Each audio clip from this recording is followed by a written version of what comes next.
Well, thank you for letting me be here with you today. My name is Reverend Beverly Bockover, which is a lot to say. So we shorten that to Rev Bev. That works very well. It makes life a whole lot easier when I see you as we leave today. Today what I want to do is talk a little bit about our thought kingdom. You know, we have this thought kingdom, and in that thought kingdom we have lots of stuff going on. We have thought people, you know, the people that you talk to. Who's listening to that conversation? You ever think about that? Who is listening to me having this conversation with this person? I was thinking about that in my 2-hour drive here this morning, listening to what was going on in my thought kingdom, and I was amazed at some of the things I was thinking about. I was singing, I was sitting in a swinging back and forth. I was trying to get my feet to move, but I had to keep my foot on the gas. It made it a little easier to get here. That's why I was almost a little late this morning. Gal, I was too busy swinging. All right. And I was having arguments with people, and I was roaming around in there, and I realized that there were some people who were not safe walking through the streets of my thought kingdom. Because the minute I saw them walking through the streets of my kingdom, I wanted to attack. I see you all have experienced this. And there are other parts of our thought kingdom that make things really interesting, and that other part of our thought kingdom has to do with the fact that sometimes our thought kingdom, or a section of it, is in ruins. When our thought kingdom gets in ruins, that's like when you have that relationship with somebody and it falls apart and your heart breaks and you stay in those thoughts and you walk around in that rubble for a while until you decide to do something different. Or maybe you found that you have a health challenge and you kind of got some news you weren't quite ready for, and so for a while it feels like everything's crumbling around you. And as you feel this crumbling around you, you find yourself just walking through the rubble of your thought kingdom. Or maybe it's finances. You know, some of us have opportunities to deal with finances from time to time. When you start realizing that you're using your charge card to pay your charge cards, it's probably time to stop. Just a thought to pass on with you. But we can look at that and we can see it as our life and our world crumbling around us. So we've got this crumbling stuff going on, this rubble that we walk around and live in. And I want to talk about that in terms of a story that's in the Old Testament. And this is a story about Nehemiah. And I said to everybody this morning, Nehemiah was not the bullfrog was Jeremiah. So we're talking about something entirely different here this morning when we're talking about Nehemiah. Nehemiah, the book, is more of a memoir than it is somebody's writing about somebody else, because the whole story is about his experience and things that went on for him. Now, Nehemiah was an interesting character. He was Jewish. He was the cupbearer for Artaxerxes, who was the king of Prussia, back around 446 BC. More information than you probably want to know, but it's a good background to know. Anyway, so he's there and he's doing his thing, and he's the cupbearer. And what happens, he starts the account by telling us that he was in Susa, which is was basically the capital of Persia. And Hanani arrived with some men from Judea. I asked them about the Jews, the remnant rescued from captivity, and about Jerusalem. Those who escaped from captivity, they replied, we're all back there in the province, are all in trouble and feel humiliation. The walls of Jerusalem are in ruins and its gates burnt down. On hearing this, I sank down and wept. For several days I mourned, fasting and praying before the God of heaven. Now, Jerusalem was in ruin because before Persia, the Babylonians came through and trashed it. And one of the things that we find about Jerusalem is that it gets trashed a lot. There are a lot of different groups and tribes that went through the area, and every time they went through the area, somebody beat up on the Jews and trashed the city. Now, how much is that like our own consciousness? Think about it. We have things that come at us from out here, and sometimes they're good, and sometimes we feel like it's trashing us, and we get caught in it. We get caught in the things that tell us that we're not worthy. We get caught in the things that tell us we'll never amount to anything. We get caught in the things, and we get beat up, and then we find that our life is basically, again, in ruin. And so Nehemiah feels this. So he has a sense of urgency in some respects. He wants to do something about the plight of the people in Jerusalem. We don't know if he ever lived there, but he was he was there. He was the, like I said, the cupbearer, and the cupbearer for Artaxerxes. He was the guy that would always sample the beverages to make sure there was no poison in them. He was the one that, could wake up dead easy, but because, that's what his job was, right? But he was wanting to do something about the plight of his people. That's that nudge that we get. When we've got something going on in consciousness for ourselves, we get that nudge that says, I want to fix this. I want to lift my life up out of this ruin. I want to do something that's transformative. I want to do something to make a difference so that my life out here reflects the truth of my being, and the truth of my being is that I'm a divine child of God. And I want to do that. So that's that Nehemiah part of us that wants to do something. So he asks Artaxerxes if he can go and take care of Jerusalem, and he says, I need time off. Well, slaves really didn't get time off, but he asked for time off, and Artaxerxes said, sure, you go fix up Jerusalem, and you can be the governor, and so, but you have to come back. So that was kind of a bad part of it, but he went. He was able to go and do something about Jerusalem. Now, he knew that the first thing that needed to happen wasn't to put the roof up first. He knew he had to build the walls first. And so when he got to Jerusalem, he had everything that he needed to build it, and he had all the money he needed to restore it. Now, when we are in that place where we're going through some sort of transformation and we're trying to make our lives be different, we don't always realize that if we stop long enough and we get clear about what it is that we need to do so that we can transform our lives, we have everything that we need to do that.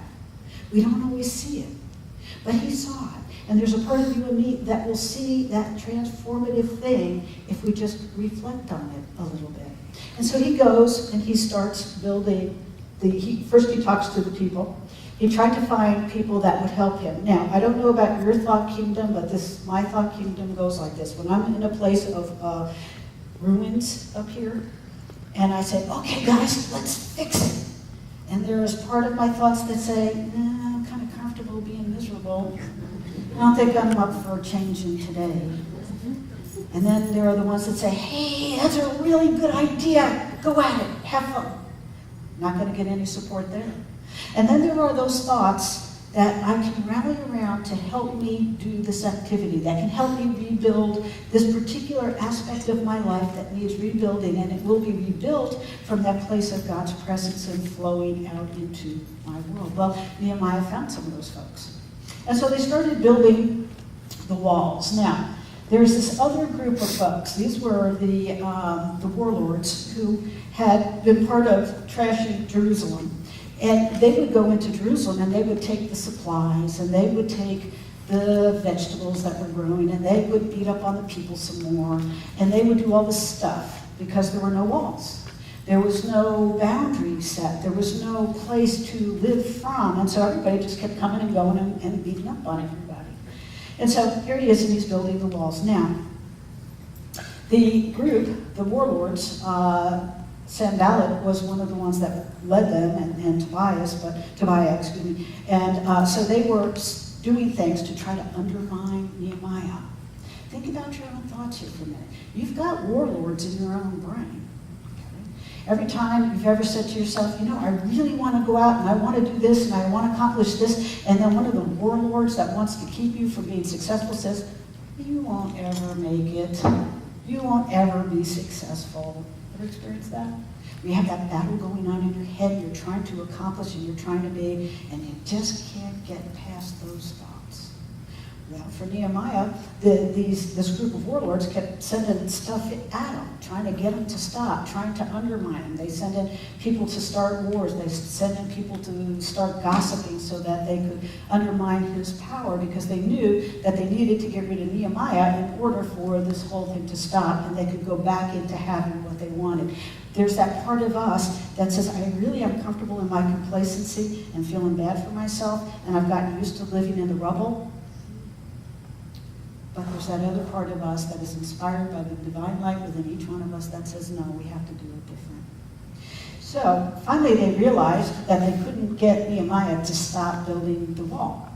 And they decided that they would invite him to meet with them in any city he wanted to meet in. And the valley's name was Oh No.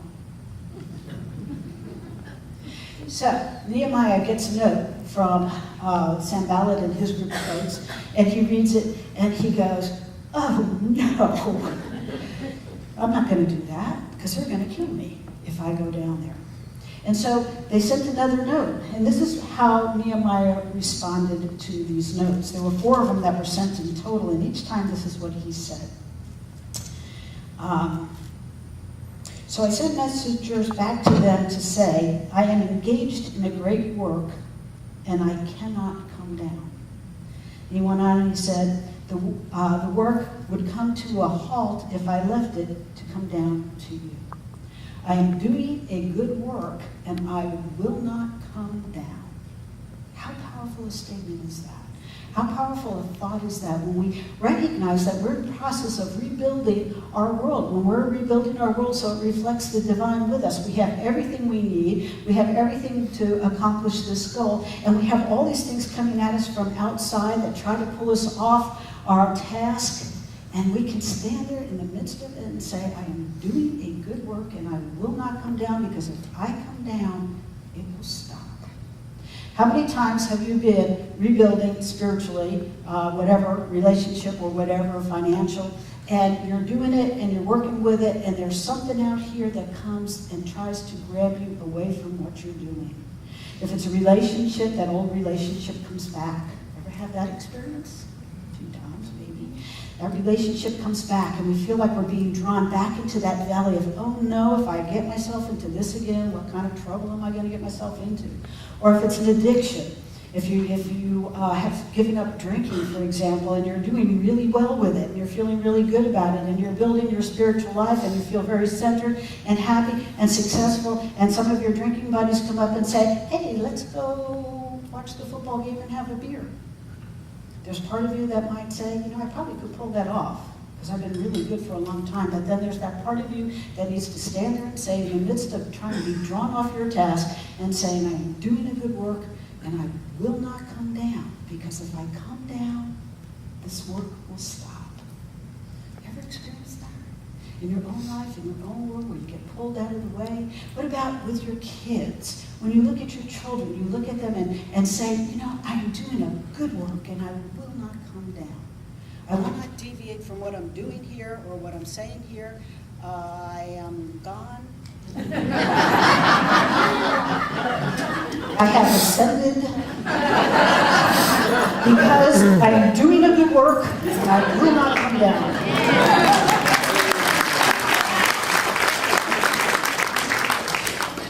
So we have the situation where we are empowering ourselves, and we're coming to the point where we don't say yes to those things that pull us off our task. We don't say yes to those things that can pull us out of our way. When we see our kids, when we see our job relations, when we see that we are getting our finances straightened out, we're not using our charge card to pay our charge card, and we can stop doing that, and we can say, I'm doing a good work, and I will not come down. So when you go to QVC and you see the little cat with orange and magenta dots that would look really cute in Aunt Sally's house, don't buy it. As part of that process, as part of that thing will draw us off our track, that will take us away from the truth of who we are and what we're trying to accomplish. When you look at your spouse, your significant other, can you say, I am doing a good work and I will not come down? Or do you look at it and you go, he is a piece of work, and I don't know what to do? I have said that today. All part of our process, all part of our unfolding, and what we want to do is to get to the place where we give ourselves permission to create the kind of life that we want to live and we want to experience and we want to reflect in our world. And the only way that we can do that is if we're willing to change. If we're willing to stop walking around in the ruins of old situations and hook our self-esteem to that. Back in Jerusalem when everything was torn down, the people's self-esteem was hooked to rubble and ruin and feeling uncomfortable and being unhappy. We don't have to stay there because we know we have everything that we need to change our lives. Can we do that? Can we stand there and say, I'm doing a good work, and Okay, so anyway, we're trying to do a good work. We've got our thoughts straight. We're working toward having that experience of God's presence reflected in our lives in wondrous ways. And we have these distractions. We have these things that keep pulling us off base, that keep pulling us where we don't want to go. I'll give you an example of what that looks like. You remember Jacob and Esau? They were the two brothers, and Esau was born first, and Jacob was born second, and Jacob wound up with the birthright. This is what happened. When you read the account, it says that nothing's coming out. It says that Jacob was making soup. It was a red soup. He said it's red soup, and then Esau came back, and Esau said, I will give anything for a bowl of the red soup. What's your red soup? What are you willing to give yourself up for? Because what happened, because he wanted that bowl of red soup, he gave away his birthright. And he said, I'm going to give you my birthright. And so for a bowl of soup, something out here pulled him off of that wall that he had around him that was going to be successful. And so in future time, what you had in the Bible, you have the God of Abraham, Isaac, and Jacob. What if we had a time machine and we could have gone back at that time and said to Esau, don't do that? Because this is what's going to happen. If you don't do that, then it will be Abraham, Isaac, and Esau. And if it's Esau, then you're going to have these 12 tribes, and then you're going to have those are all going to be related to this guy that's going to show up, and he's going to get crucified, but it was for good cause. But he taught a lot of really wonderful things. But if you give that birthright up for this one distraction that is going to pull you off of that wall, so that you don't have that experience of God's presence, and you go back into the rubble, it will be Abraham, Isaac, and Jacob. And what did Esau do? He said, I want the bowl. I want to get pulled off this. I want to get pulled into this other relationship. And when it was over, he wasn't a happy camper.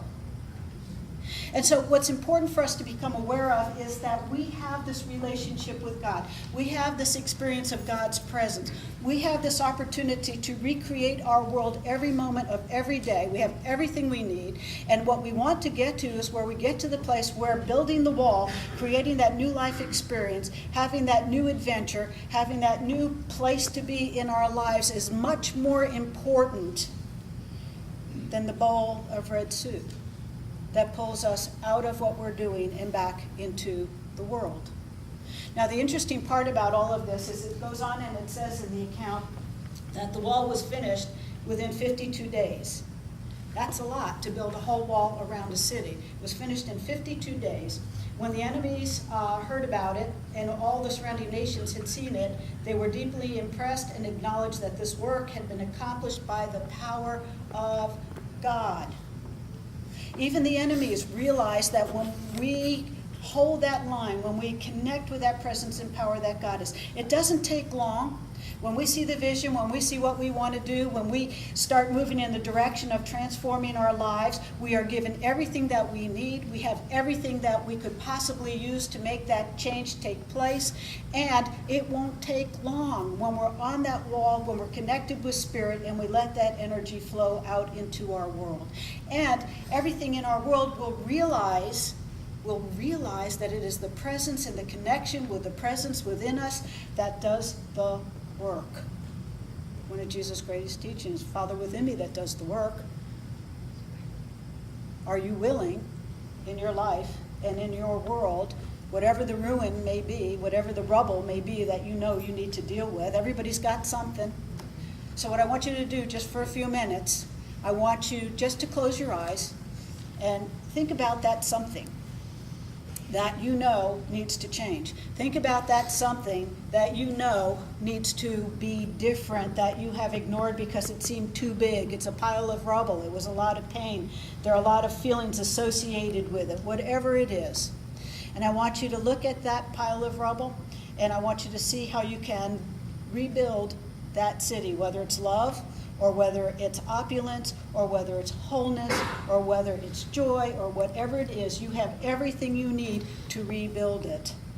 And I want you to start seeing yourself reforming this most beautiful, beautiful city. It's from a different place than the last one. It is more healthy, it is more whole, it is more vibrant, it is more perfect. And as you build those walls, that's the first thing to build first, is to identify the parameters that you want to live within for this moment. As you build those walls and identify that parameter, I want you to get on the top of the wall, and I want you to look at what you've done, and I want you to say to yourself and to those things that are pulling you off, I am doing a good work and I will not come down. I am doing a good work and I will not come down. Say that with me. I am doing a good work and I will not come down. That's right. So, as you go through this week, as you go through experiences, and we're all going to have them, they don't go away. What happens is we change, we transform, and then they go away. So as you're going through your days and your weeks, and these things come up, and you see the rubble that you may be living in, that you didn't realize you had gotten comfortable in, I want you to stop. I want you to say, I want to have a new city. I want it to be more healthy. I want it to be more in harmony with the presence that is within me, because I am a divine child of God. I am connected with the Spirit and the life presence that God is, and there is nothing that can take me away from that, because I am doing a good work and I will not come down. What you'll find is, as you do this, not only will your world change, which is what we all want to do, is change our worlds and grow and evolve and flow into something greater and greater and greater. Not only will your world change, but the world that everybody is in and everybody in your world will change. It's by right of consciousness. It's by claiming. It's by being willing to say, I will not be distracted by the old stuff or forget the truth of who I am again. It is because we are willing to say, I am doing a good work and I will not come down. One more time. I am doing a good work and I will not come down. God bless you. Amen.